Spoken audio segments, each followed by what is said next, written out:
Good morning, children. So, in the second unit, we are going to start differential calculus. So, it is also one part of maths. Mathematics is ஒரு part வரும். இங்க நம்ம இதை தான் நம்ம இங்க படிக்க போறோம். So, we can write here any physical quantity is represented by function in mathematics.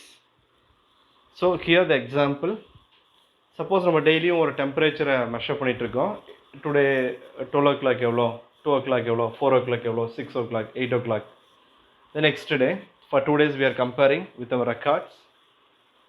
So compare பண்ணும்போது the temperature is main thing. The temperature is measured here with respect to the time. So this is called as function. For that we can write here as T of T. So here it is written. So capital T is temperature, small t is time. Then we can say temperature as a function of time. So temperature தான் measure பண்ணுற நம்ம main idea, but டைமை நம்ம avoid பண்ண முடியாமல் இருக்கிறதுனால this is called as temperature as a function of time. And also another example is given here. ஒரு bus is moving along the x direction. Then we can say this with respect to the time it is moving along the x direction. Then x as a function of time. Here x is denotes as x coordinate as per Cartesian coordinate. இதை நம்ம நிறைய time discuss பண்ணியிருக்கோம். Okay, next example. So here example f of x, x square is given. Sometimes it can be represented here as y is equal to x square. F of x is written as y. This can be written as y is equal to x square. Here y is called as dependent variable. It depends with x, but x is independent variable. So when x changes, y also changes. இந்த y எப்போ மாறும்னா எப்போ x மாறுமோ அப்போ மட்டும்தான் இது மாறும். So x is independent, y is dependent. So in this calculus, like this, dependent things ஓட வச்சு independent நம்ம calculate பண்ண போகிறோம். ஸோ என்னென்ன மெத்தட் இதில் இருக்குன்றதெல்லாம் நம்ம பார்க்க போகிறோம். And here the function is given with a mathematical formula. So this function which we discussed above is given here. F of x we are taken as y. Then we can write as dy divided by dx, the derivative y with respect to the x. That is the meaning of that question. If derivative dy by dx means it can be defined here. Dy by dx is equal to limitation y of x plus delta x minus y of x divided by delta x. And this limitation அப்படின்றது we are giving the limitation from starting value 0. Then this combination can be written as delta y divided by delta x, and it is representing that is equal to dy divided by dx. Delta y divided by delta x என்றது எதுக்கு ஈக்குவலாக இருக்குன்னா dy by dx, and this value delta x is tends to 0. This value is tends to what? 0. Okay, and now that is represented here. We are representing that here.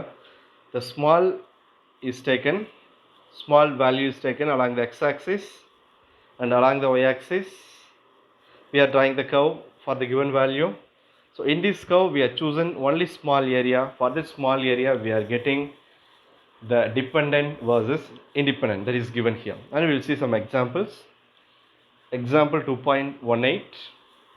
Say the function in question is given as y is equal to x square, and the question is calculate the derivative dy by dx using the concept of limit at the point x is equal to 2. Using the concept of limit at the point x is equal to 2. So here the value is given x is equal to 2. So let us take in 2 points. 2 in the 2 எடுத்துக்க சொல்லிருக்கா. We are considering the 2 points. x1 is taken as 2 and x2 is taken as 3. Like that we are taking y1 as 4, then y2 is 9. So how we got this y1, y2? Now you compare with this equation. X1 if it is 2 means, so 2 square is equal to 4, that is y1. If x2 is equal to 3 means y2 is equal to 9. Okay, so here we can write delta x is equal to 1 and delta y is equal to what? 5. Okay, then we can write here delta y divided by delta x, that ratio can be written as 9 minus 4. That means we are subtracting y2 minus y1. This is for delta y. Then for delta x we can write 3 minus 2. Then we are getting the ratio is equal to 5. This is for first set when we are taking 2 and 3. Second set என்ன பண்றோம்னா, if we take x1 is 2, then x2 is 2.5 means we can use this formula. Y1 will be a 4. Then y2 is equal to 2.5 whole square. That value will become as 6.25. And here we are getting delta x as 0.5, that is nothing but half. And delta y we can write as 2.25, that we can find here. Delta y by delta x as 6.25 minus 4 divided by 0.5 is equal to 2.25 divided by 0.5 is equal to 4.5. So this answer we are getting. So this answer will goes on when we are taken 2 and 2.25. y1 y2 will become these two answers and same steps. Then 2 and 2.1 we are getting these two y1 y2, then same method. Then we are tabulating all the values here. So what happens if we are choosing the different x1 x2 values? Okay, so in this consideration we are getting all these type of values. So this one is understandable here, and delta x difference is subtraction between the two, and here these two. So like that we can write the difference here, then the difference here. The difference between x2 and x1 is called as delta x. The difference between y2 and y1, that is called as delta y. So everything were discussed here. So all the values are tabulated. Then in general we can write the formula for this is delta y by delta x is equal to x plus delta x whole square minus x square divided by delta x. We are expanding that with the help of a plus b whole square formula. We know what is a plus b whole square. A square plus b square plus 2ab. So using that formula we are expanding, we are solving. At last we are getting the answer as 2x plus delta x. Then we are applying the limitation. In this limitation we can get the answer as 2x. Okay, this is the answer we are getting here. And the function we are substituting here in different function. Y is equal to x means we can write dy by dx equal to 1. Then y is equal to x square means that power will comes forward. Okay, so what is the power in this? 2. 2 will come front. X power n minus 1 we can write. So what is power? 2 minus 1, 1. Then 2x. Then third one is you see x cube. X cube அப்படின்னா the formula is n x power n minus 1. So what is the n value? 3. X power 3 minus 1 is 2. 2. Like that we can do that.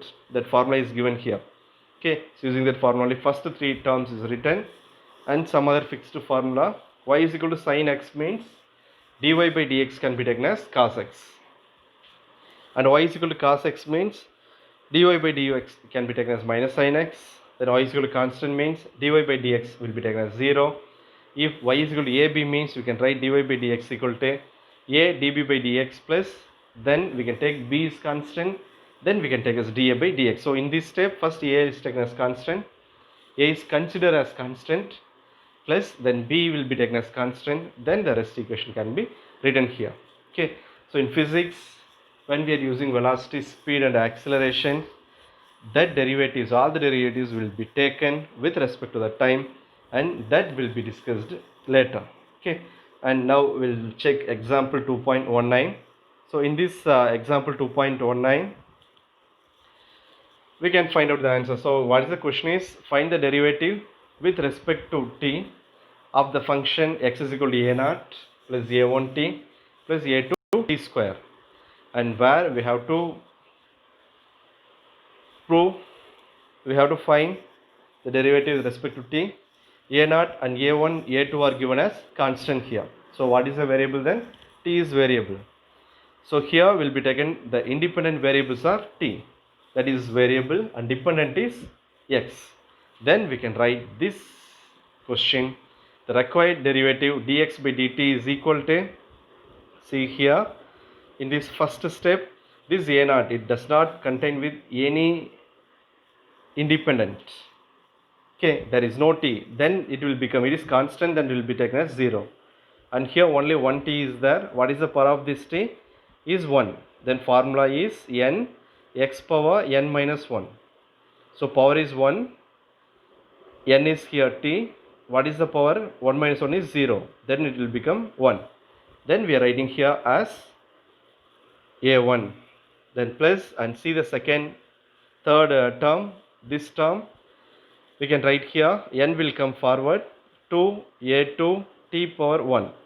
That we can write as 2a2 t, and then we can write the formula. The second derivative is, once again when we are doing this one, means a1 will become 0 because there is no variable.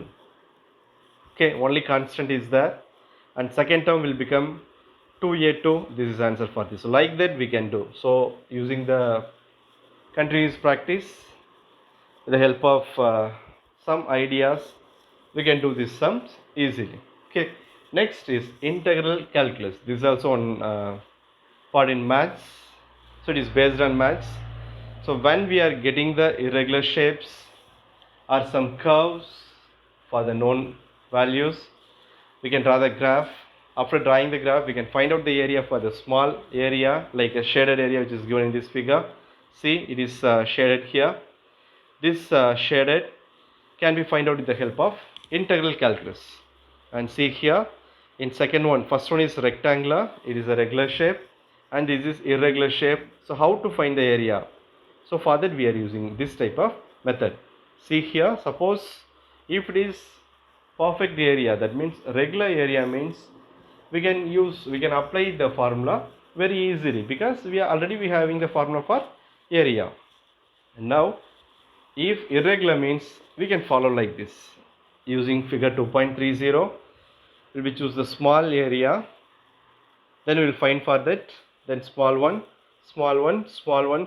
So finding the small areas up to rectangular, so up to reach the rectangular, we will find out the area for this, then we will add with that. That is the method is called as integral calculus. Then we can write this formula: a is equal to f of a delta x plus f of x1 delta x plus f of x2 delta x plus f of x3 delta x.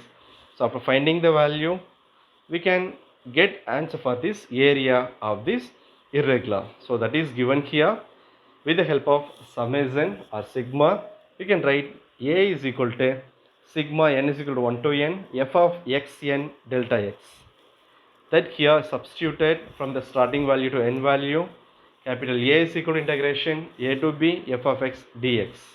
Okay, and n value will be substituted up to a infinite, and delta x value tends to 0. So this is called as integral calculus. With the help of some example, you will understand very well. And see the examples. In first example, in physics, the work done by the force is given f of x, and the object move it from point A to point B in one dimension, which is given here. W is equal to integration a to b f of x dx. The work done is the area under the force displacement is given by, as per this formula. Okay, it is graph. This graph is shown work done by the force. If we are using the impulse, means that we can use here in this integral calculus. The force value is given. The limits, it starts from 0 to maximum, that is t1. Then we can use this formula: impulse I is equal to integration 0 to t1 f into dt. So dt here is variable. Okay, so like that, for various definitions, various formula we can draw, and we can write the formula with the help of integral calculus. With knowing the small value, we are expanding that value for throughout. That is called as integral calculus. And here the diagram is given for impulse of a force. So using the formula, after substituting the every values, we can get the curve like this. Okay, this is the impulse of a force. And next is average velocity. So here we having the two position vector. Position vector என்னன்றது நம்ம already discuss பண்ணியாச்சு. Last class நம்ம தெளிவாக சம்ஸோட பார்த்தோம். So 2 points are there, means the difference between the two will be taken. Okay, that will be taken as average. And here for velocity we are doing that. The displacement vector can be measured here with the help of the formula delta r vector is equal to r2 vector minus r1 vector. Okay, that is given in the figure 2.34, and check the figure 2.34. The general formula for velocity is rate of change of displacement. If two positions are there means, and for two positions the time interval between that is taken as average. So using that we can write the formula for average velocity, delta r vector divided by delta t, and this is vector quantity, and the direction of the displacement vector delta r vector, which is shown in this figure. The direction of average velocity is the direction of the displacement vector. Okay, that is shown clearly in this figure. இந்த position வெக்டரை பற்றி நம்ம last கிளாஸ்லேயே ரொம்ப கிளியராகவும் நம்ம discuss பண்ணியிருக்கோம். Next is average speed. This average speed is nothing but it is defined as the ratio of total path traveled by the particle in time interval. Okay, in time interval. So what is the total path traveled by the particle? This is called as average speed. That we can write with the formula total path length divided by total time taken. Okay, and you can mark this for average speed from here to here. Then for average velocity you can define up to here. It is the vector quantity, include this formula. Okay children, and next we'll discuss about example 2.20, and here on figure given, and check the question. Consider an object traveling in a semicircular path. The object is traveling in a semicircular path from a point O to point P in 5 seconds. Okay, as shown in the figure. Calculate the average velocity and average speed. So the figure is given. 2 points are given between O and P. It is acting along the x direction. What is the distance from O to P is 10 centimeter. This is y axis. And now we are going to find the average velocity and average speed. First we are finding average velocity. We can write the formula. V average is equal to the ratio, the average of the two positions will be taken, rp vector minus r naught vector divided by delta t. So the average time is what? 5 seconds. Then r naught is starting position, it will be taken as 0. rp is along the x direction, it is given as 10 centimeter, it is taken as 10 I cap. Then formula V average vector is equal to 10 I centimeter divided by 10 I cap centimeter divided by 5 seconds. Then answer is 2 I cap centimeter per second. Okay, next we are finding average velocity is in the position of x direction. Next we are substituting for average speed. This average speed we can write with the formula total path length divided by time taken. That is for the semicircular path. Then we can write the formula semicircular path, the total path length is 5 pi centimeter. Okay, that is the total path length divided by the time taken is 5 seconds. So 5 will be cancelled. Then we can write 5 centimeter per second. So pi is nothing but 3.14. This is answer for this average speed. So like that we can calculate for a given question. Okay, and next is instantaneous velocity or velocity. So generally we are having the formula for velocity is rate of change of displacement. Just before I told with you with the average position and average time how to calculate, that we discussed. And here this is for instantaneous. Instantaneous means at certain instant we are calculating, not throughout. Or particular time ku particular instant la mattum nam eduthirom, that is called as instantaneous velocity. And this value, this average velocity will tends to 0, and there is a formula here. The velocity is equal to rate of change of position vector with respect to the time. Rate of change of position vector with respect to the time. This is called as instantaneous velocity or velocity, and that formula we can write here as v vector is equal to limitation delta t tends to 0, delta r vector divided by delta t. That can be written as dr vector divided by dt. So in component form the same formula can be written as dr vector divided by dt can be written as, we are using the idea of Cartesian coordinate. With the help of position vector we can write that d by dt of x I cap plus y j cap plus z k cap. We are expanding x for I cap, for x we are using I cap, then y it is for j cap, then z we are mentioning here with the k cap. With the help of Cartesian coordinate. And now we are writing the formula after multiplying this d by dt with the x I cap plus y j cap plus z k cap.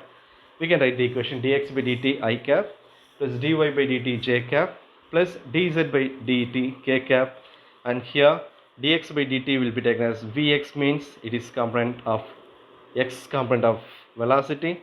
So like that, dy by dt can be taken as y component of velocity. Then dz by dt will be taken as vz, z component of velocity. And this magnitude will be taken as square of all the magnitude of the components. Then we can write the magnitude of the velocity can be written as v is equal to, that is for speed, because speed means that is a scalar, no, and square root of vx square plus vy square plus vz square. And here already we know, last class நம்ம என்ன discuss பண்ணுவோம் அதே தான், speed is a positive scalar, there is no negative in that. The unit of speed is also same like a velocity, that is nothing but meter per second. Okay, and children, for today's homework, you take this example 2.20 and you thorough this, check this, work out this with seeing and then without seeing. Then for a homework, in homework part, you write this answer without seeing after writing the question. Then you take photocopy, then you send that image to my personal WhatsApp number. Thank you, children.